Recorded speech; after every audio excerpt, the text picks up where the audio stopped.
Dalawa ho sa distrito, isang doktor at JP, Joel Villanueva. At si Doc Chua. At si Dr. Chua.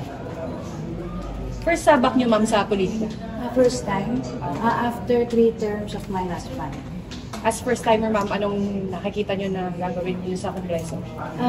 Kapareho ho ng asawa ko, good governance, common good, and for the welfare of our constituents. And syempre, tatayo tayo sa ibang adhikain ni Congressman on kabuhayan, education, and kalusugan. May bilin po ba from the husband? May bilin po ba? Wala naman. Marami pa siyang tinatapos. Opo. Una sa lahat, huminga muna ng malalim.